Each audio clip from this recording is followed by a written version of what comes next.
सन 1193 बिहार की जमीन पर एक नाम जोरों शोरों से उभर रहा था।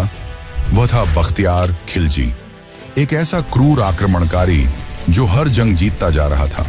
परंतु एक दिन उसे एक ऐसी बीमारी लगी जिसका कोई इलाज नहीं कर पा रहा था। सारे हकीम जवाब दे चुके थे और खिलजी किसी दूसरे धर्म के व्यक्ति से अपना इलाज नहीं करवाना चाहता था। अंततः मृत्यु के डर से उसने नालंदा विश्वविद्यालय के आचार्य से अपना इलाज कराया। परंतु इसके बाद क्यों खिलजी ने पूरी नालंदा विश्वविद्यालय को आग लगा दी? आखिर ऐसा क्या हुआ? वैसे क्या सच में खिलजी ने ही नालंदा विश्वविद्यालय को जलाया? क्योंकि हमें कुछ सबूत ऐसे भी मिलते हैं जो बताते हैं कि नालंदा को बख्तियार खिलजी ने नहीं बल्कि ब्राह्मणों ने जलाया, क्योंकि नालंदा एक बौद्धिक विश्वविद्यालय थी। तो क्या यह बात सच है? आज से करीब 1600 साल पहले भारत में एक ऐसी विश्वविद्यालय थी जो पूरी दुनिया में प्रसिद्ध थी। पूरे दुनिया भर से विद्यार्थी यहाँ पढ़ने आते थे। इस विश्वविद्यालय में 10,000 से ज्यादा विद्यार्थी और 1,500 से ज्यादा आचार्य मौजूद थे। पर इस विश्वविद्यालय में प्रवेश पाना इतना भी आसान नहीं था। माना जाता है कि 90% लोग यहाँ जाने में असफल हो जाते थे, क्योंकि यहाँ एंट्रेंस एग्जाम भी होता था। माना जाता है कि यहाँ के गेटकीपर को दुनिया की विभिन्न भाषाओं का ज्ञान था और कोई भी विद्यार्थी यहाँ प्रवेश लेने आता तो वह गेटकीपर उसी की भाषा में उससे प्रश्न पूछते और सही उत्तर देने पर ही उन्हें प्रवेश की अनुमति होती थी। सोचिए, आज से कई 100 साल पहले वहां के गेटकीपर्स को ही इतना नॉलेज था कि वे अलग अलग भाषा बोल और समझ सकते थे। लेकिन इससे भी ज्यादा चौंकाने वाली बात यह थी यहाँ की लाइब्रेरी यानी कि पुस्तकालय। माना जाता है कि यहाँ के पुस्तकालय में 90 लाख से ज्यादा किताबें थीं। ये किताबें इतनी ज्यादा थीं कि जब नालंदा को जलाया गया तो ये किताबें लगभग 3 महीनों तक जलती रहीं। तो आखिर इस महान विश्वविद्यालय का निर्माण किसने कराया और किसने इसे बर्बाद किया, और अभी के टाइम पर नालंदा को पुनर्जीवित करने का क्या प्रयास चल रहा है? तो मित्रों, आज के इस वीडियो में हम जानेंगे नालंदा यूनिवर्सिटी के निर्माण से लेकर विध्वंस तक की कहानी, वो भी सही प्रमाणों के साथ। तो चलिए इस वीडियो को शुरू करते हैं, लेकिन उससे पहले अगर आपको वीडियो अच्छी लगे तो इसे एक लाइक जरूर करें।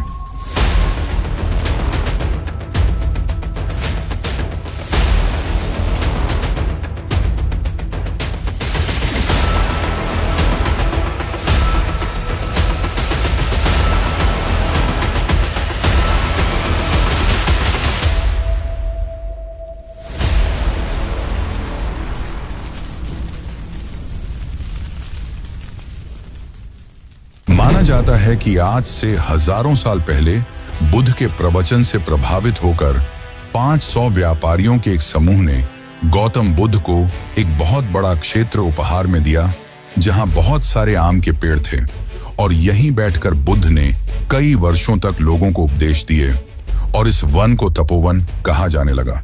और आगे चलकर इसी जमीन पर वो बीज बोए गए जिसने दुनिया की सबसे महान यूनिवर्सिटी को जन्म दिया।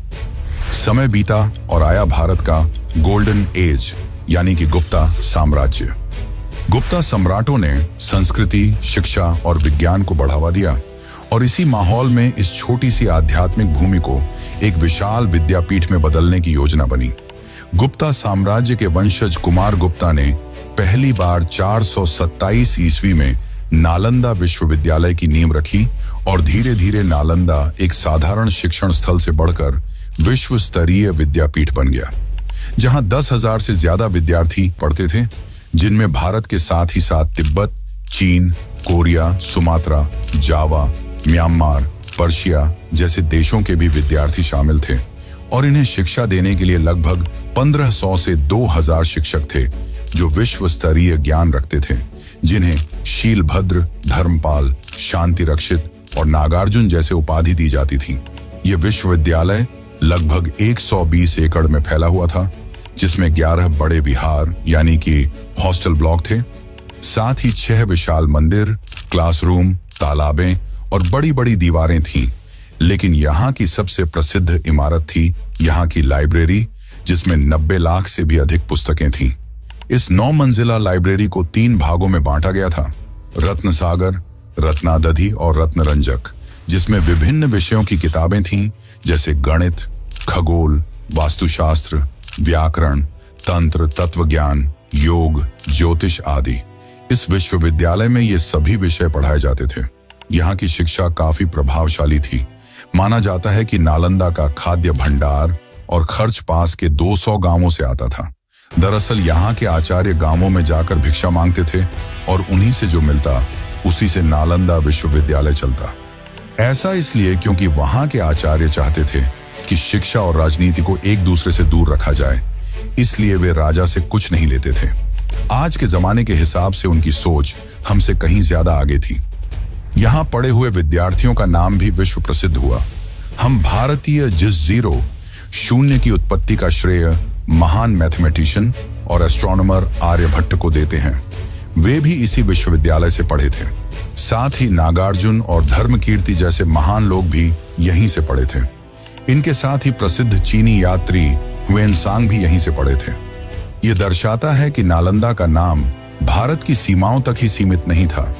इसकी ख्याति पूरे विश्व तक फैली हुई थी, खासकर चीन और तिब्बत जैसे देशों में।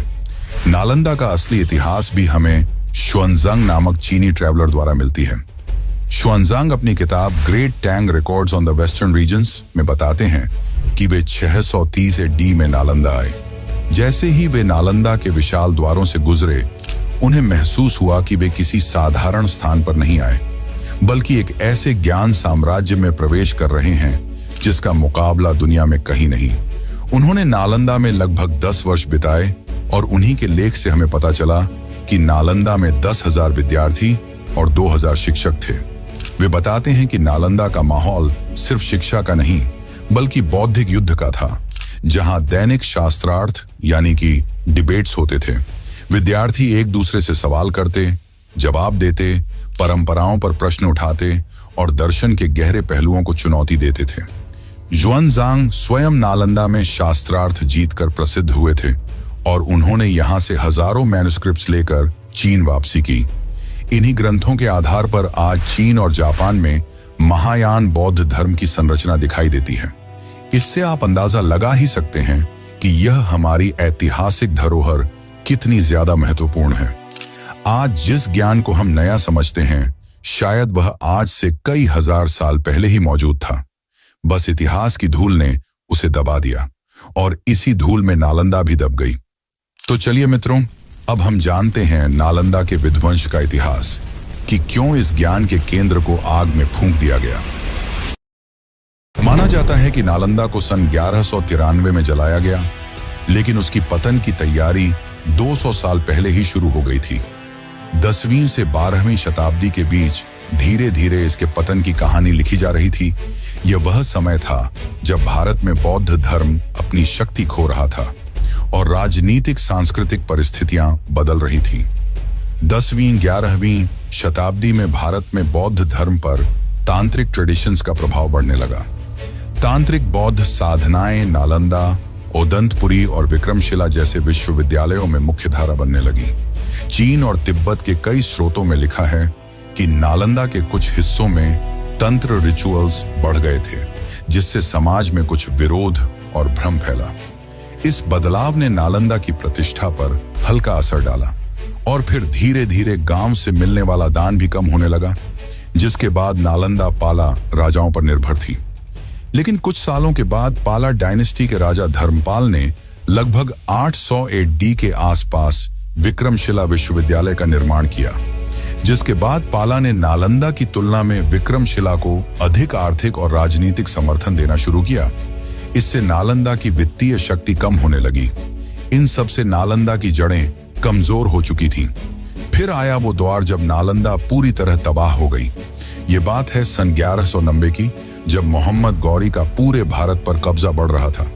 उसी वक्त मोहम्मद गौरी ने तुर्की से आए अपने जनरल इख्तियार अल-दीन मोहम्मद बख्तियार खलजी को नॉर्थ ईस्ट यानी कि आज के बिहार की तरफ का मोर्चा संभालने का आदेश दिया। बख्तियार खिलजी एक तुर्की सैन्य अधिकारी, जिसकी क्रूरता और तेजी से विजय प्राप्त करने की भूख उसे खतरनाक बना रही थी। लेकिन जब वह बिहार की ओर पहुंचा तो अचानक उसे एक गंभीर बीमारी लग गई। वह बेहद कमजोर पड़ गया था और कई महीनों तक कई हकीम उसका इलाज करते रहे, पर उसकी बीमारी ठीक नहीं हो रही थी। इसी दौरान किसी ने उसे सलाह दी कि नालंदा के महान आयुर्वेदिक आचार्य राहुल श्रीभद्र ही तुम्हारा इलाज कर सकते हैं। पर खिलजी किसी काफिर यानी कि दूसरे धर्म के लोगों से इलाज नहीं कराना चाहता था। वह सोचता था कि जिसका इलाज मेरे बड़े बड़े हकीम नहीं कर पाए, उसका इलाज विश्वविद्यालय में पढ़ाने वाला आचार्य कैसे कर सकता है।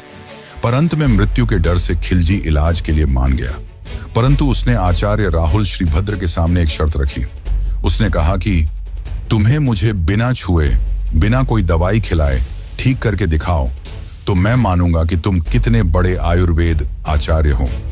राहुल श्रीभद्र ने यह चुनौती स्वीकार की और खिलजी को कुरान लाकर दी और कहा कि तुम्हें इसे रोज पढ़ना है। इसके बाद प्रतिदिन खिलजी कुरान पढ़ने लगा और जैसे जैसे वह कुरान पढ़ता गया वैसे वैसे ही उसकी तबीयत में सुधार होता गया और अंततः कुरान खत्म होते होते खिलजी पूरी तरह स्वस्थ हो गया। यह देखकर खिलजी को आश्चर्य हुआ और उसने आचार्य राहुल श्रीभद्र से पूछा कि उन्होंने ऐसा किया कैसे। तब आचार्य ने कहा कि उन्होंने जड़ी बूटियों को पीसकर कुरान के पन्नों में मिला दिया था, जिसके कारण जैसे जैसे खिलजी उसे पढ़ता गया जड़ी बूटियों की सुगंध और अरोमा से वह ठीक होता गया। इन सब के बाद खिलजी पूरी तरह स्वस्थ हो गया, जिसके बाद अगर उसकी जगह और कोई होता तो शायद वह उस आचार्य का धन्यवाद करता। पर खिलजी का मन असुरक्षा, ईर्ष्या और क्रोध से भर गया। उसे यह जरा भी बर्दाश्त नहीं हुआ कि इन काफिरों के पास इतना ज्ञान कैसे है जो मेरे हकीमों को भी पीछे छोड़ दे। इन सब से उसके मन में असुरक्षा जागी। वह सोचने लगा कि अगर इनका ज्ञान इसी तरह विस्तार होता रहा तो हमारे लिए दिक्कत होगी, और इसी भय से खिलजी ने नालंदा को जलाने का आदेश दिया। अब हम आते हैं नालंदा की सबसे अंधेरी रात पर। सन 1193 खिलजी की सेना नालंदा की ओर बढ़ रही थी और फिर आया भारत के इतिहास का सबसे दर्दनाक क्षण। खिलजी की सेना ने कत्लेआम मचाना शुरू कर दिया। उन्होंने आचार्यों को मारना शुरू कर दिया, साथ ही विद्यार्थियों को भी मार डाला।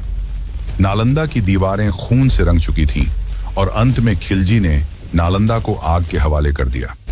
कहा जाता है कि उस समय वहां की लाइब्रेरी में 90 लाख से ज्यादा किताबें थीं, जो लगभग 3 महीनों तक जलती रहीं, और इस तरह दुनिया के सबसे बड़े विश्वविद्यालय का पतन हुआ। लेकिन मित्रों, कुछ सबूत और बुक्स हमें यह बताते हैं कि नालंदा को खिलजी ने नहीं बल्कि ब्राह्मणों ने जलाया, क्योंकि वे नहीं चाहते थे कि बौद्ध धर्म और ज्यादा फैले। तो आखिर इस बात में कितनी सच्चाई है? क्या सच में नालंदा को खिलजी ने नहीं बल्कि स्वयं ब्राह्मणों ने जलाया? तो चलिए जानते हैं इसकी सच्चाई, लेकिन उससे पहले अगर आपको वीडियो अच्छी लग रही है तो इसे लाइक जरूर करें। तारनाथ, जो कि एक तिब्बती मंक थे, उन्होंने अपनी किताब history of Buddhism in India में यह दावा किया है कि नालंदा को ब्राह्मणों ने जलाया। दरअसल एक नहीं 2 तिब्बती मंक थे, एक तारनाथा और दूसरे सुम्पा खेनपो।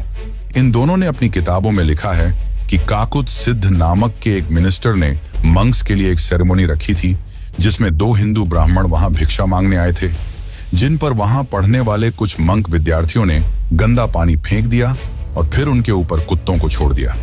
इसके बाद दोनों की किताबें अलग अलग बातें बताती हैं। तारनाथा के हिसाब से गुस्से में आकर ब्राह्मणों ने सूर्यदेव को प्रसन्न करने के लिए एक यज्ञ किया और उससे कुछ जादुई राख निकली, जिसे उन्होंने नालंदा पर छिड़क दिया और नालंदा जल गई। वहीं दूसरे मंक सुम्पा खेनपो के हिसाब से उन्होंने कोई यज्ञ नहीं किया, बल्कि तुरंत ही गुस्से में आकर नालंदा को जला दिया। तो क्या यह सच है? इसका सीधा जवाब है नहीं। दरअसल इस किताब के लेखक तिब्बती मंक तारनाथा कभी भारत आए ही नहीं। इसका मतलब उन्होंने इसे अपनी आंखों से नहीं देखा। और दूसरी बात, उन्होंने यह किताब सन 1600 में लिखी, यानी घटना के 400 साल बाद।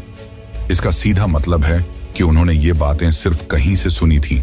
और सबसे बड़ा सवाल तो यह है कि सिर्फ क्यों इन 2 किताबों में इस घटना का वर्णन है, जबकि खिलजी द्वारा जलाए जाने के हमें कई सबूत मिलते हैं।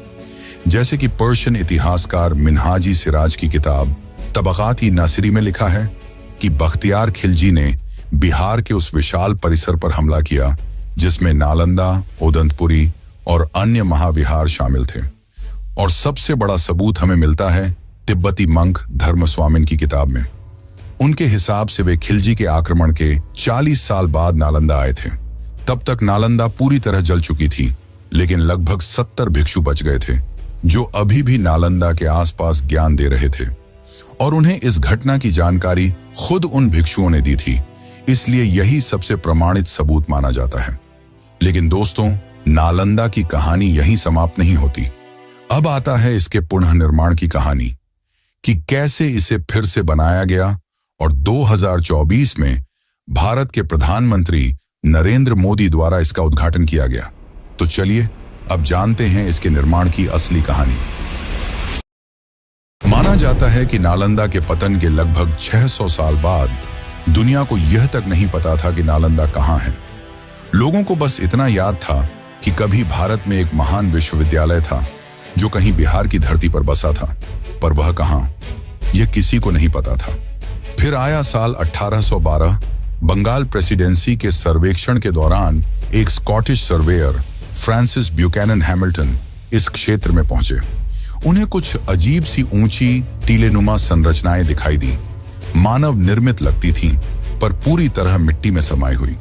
वे समझ नहीं पाए कि यह क्या है, पर उन्होंने विस्तृत स्केच बनाए। यह नालंदा की रीडिस्कवरी की पहली रोशनी थी। फिर 1861 में भारतीय पुरातत्व के पिता अलेक्जेंडर कनिंघहैम ने ब्यूकेनन की रिपोर्ट को पढ़ा और उसे चीन के यात्री शुआनजंग के ट्रैवलॉग से मिलाया। शुआनजंग ने नालंदा के चारों ओर की दूरी, गांवों, तालाबों और स्तूपों का बेहद सटीक वर्णन किया था। कनिंघहम ने वैज्ञानिक तरीके से इन निशानों को जोड़ा और ऐलान किया, दिस इज नालंदा, यानी दुनिया की सबसे महान विश्वविद्यालय फिर से खोज ली गई। लेकिन नालंदा के असली रहस्य उजागर हुए 1915 से 1938 के बीच, जब आर्कियोलॉजिकल सर्वे ऑफ इंडिया ने इस स्थल की खुदाई शुरू की। जॉन मार्शल, स्पूनर और हीरानंदा सस्त्री जैसे पुरातत्वविदों ने नालंदा के विशाल अवशेषों को परत दर परत खोला, और खुदाई में निकली जली हुई ईंटों की मोटी परतें, टूटी मूर्तियां, गिरा हुआ स्तूप, जलाए गए विहार, 8 विशाल कैंपसेस, 300 से अधिक rooms, hostels, meditation halls, lakes आदि, जिससे यह पूरी तरह साबित हो गया कि यह नालंदा विश्वविद्यालय ही है। इन खुदाइयों ने दुनिया को बता दिया कि नालंदा कोई किंवदंती नहीं, एक विशाल वास्तविक विश्वविद्यालय था जो अपनी महानता में आधुनिक यूनिवर्सिटीज से भी आगे था। अब समय में आगे आते हैं। जब प्राचीन नालंदा की राख 20वीं सदी में सामने आई तो दुनिया हैरान रह गई, और 21वीं सदी में एक सपना जन्मा। क्या नालंदा फिर से जीवित हो सकती है? यह सपना पहली बार बड़े पैमाने पर उठाया भारत के मिसाइल मैन और पूर्व राष्ट्रपति डॉ. APJ अब्दुल कलाम ने। 2006 में उन्होंने एक भाषण में कहा, India must revive Nalanda as the world's central hub of knowledge. उनकी दृष्टि थी कि नालंदा फिर से एशिया का इंटेलेक्चुअल सेंटर बने, जैसा 1500 साल पहले था। फिर आया नालंदा विश्वविद्यालय अधिनियम 2010, जिसे संसद ने पारित किया। नालंदा का नया कैंपस एक अंतर्राष्ट्रीय विश्वविद्यालय के रूप में स्थापित हुआ। दुनिया के कई देश इस परियोजना में शामिल हुए। जापान, चीन, सिंगापुर, लाओस, थाईलैंड, कोरिया और लगभग 17 देशों ने आधिकारिक रूप से इसे समर्थन दिया। यह विश्व में शिक्षा के लिए भारत की सबसे बड़ी डिप्लोमेटिक पहल बन गई। इसी के बाद बिहार के राजगीर में नया नालंदा कैंपस बनना शुरू हुआ, मॉडर्न आर्किटेक्चर के साथ, लेकिन प्रेरणा एंशिएंट नालंदा के भारी स्तूपों और ईंट की संरचना से। और आखिरकार 2024 में प्रधानमंत्री नरेंद्र मोदी ने इसका नया भव्य कैंपस इनॉग्रेट किया। यह वही भूमि थी, वही आकाश, पर एक नया नालंदा, एक ऐसा नालंदा जो भविष्य के लिए बना था, लेकिन जिसकी जड़ें इतिहास में थीं। तो अब सवाल यह उठता है कि क्या नालंदा फिर से अपनी पहचान बना पाएगी? क्या फिर से पूरे विश्व की सबसे बड़ी विश्वविद्यालय बन पाएगी? आपको क्या लगता है? अपनी राय कमेंट में जरूर बताइए। वैसे क्या आपको पता है कि सिर्फ नालंदा ऐसी जगह नहीं थी जहां मुस्लिम आक्रमणकारियों ने हमला किया? उन्होंने भारत के कई और हिस्सों पर हमला किया, और उनमें से एक था काशी विश्वनाथ मंदिर, जिसे तोड़कर वहां ज्ञानवापी मस्जिद का निर्माण किया गया। पर क्या यह बात सच है? और अगर आप इसकी सच्चाई सही प्रमाणों के साथ जानना चाहते हैं तो चैनल पर जाकर हमारी काशी विश्वनाथ वाली डॉक्यूमेंट्री जरूर देखें। बाकी इस वीडियो को अंत तक देखने के लिए आपका धन्यवाद।